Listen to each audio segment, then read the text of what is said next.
Ashley here with Lion Brand, and I wanted to tell you today a little bit about how to crochet with our brand new ruffle yarn, Imagine, so that you can get a great voluminous stylish scarf like this one with only 2 skeins of yarn in about a half hour to an hour. So the first thing you're going to want to do when you get your ball of Imagine is just wind it into a ball really quickly with your hands. It'll make it a little bit easier to work with since it comes in a hank. And when you're ready to work with it, you'll just pull it apart a little bit like this. Get an idea of the texture of the fabric that you're dealing with. It is a knitted fabric, so you're actually going to be working into the knitted stitches of the fabric rather than using it like a traditional yarn. So what you're going to do to get started is just fold over maybe about an inch or so of the fabric so you don't have any raw edges showing. And the only stitches you're going to need to know for a crocheted scarf with Imagine is the slip stitch. So you're going to insert your hook about an inch from the end, close to the top, and bring it back up, and that'll just draw a loop.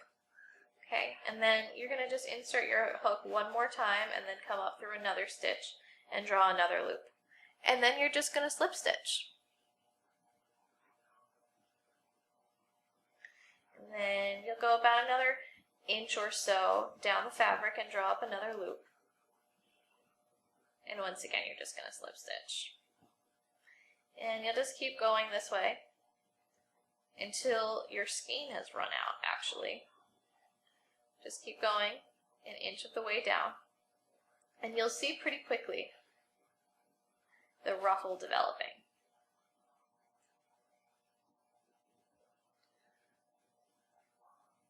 It's important when you're crocheting with Imagine to keep the yarn flat so that you're always working with the same part of the fabric so that your ruffle is consistent. And what's happening here is the slip stitch is creating tension on one side of the fabric while the other side of the fabric just ruffles out. That's why it's so easy and it creates such a great look. So you're going to continue doing this until you get to the end of your first skein of yarn, and then you're just going to turn your fabric when you attach it and insert your hook into the last slip stitch that you just made.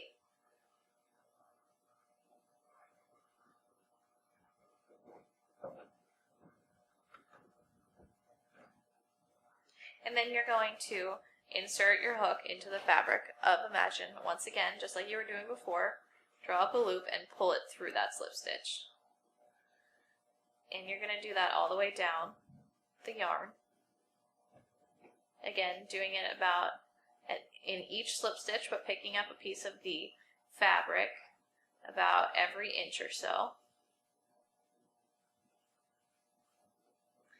And then this will create the tension in the middle of the scarf with ruffles on both sides. And that's what really creates the volume. So you'll see the cord that runs through the center and the back of the scarf, and it's kind of cool looking on its own. Then you'll flip it to the other side, and that's where you'll really see the ruffles. So you'll have your tight cord on the inside, and then you'll have both ruffles on the outside. And the further apart you go with your stitches, the more of a ruffle you'll get. So once you finish your second skein, then you'll just tie it off like you would any other scarf. And there you have your great 2 skein, simple slip stitch only crochet scarf with Imagine in about an hour.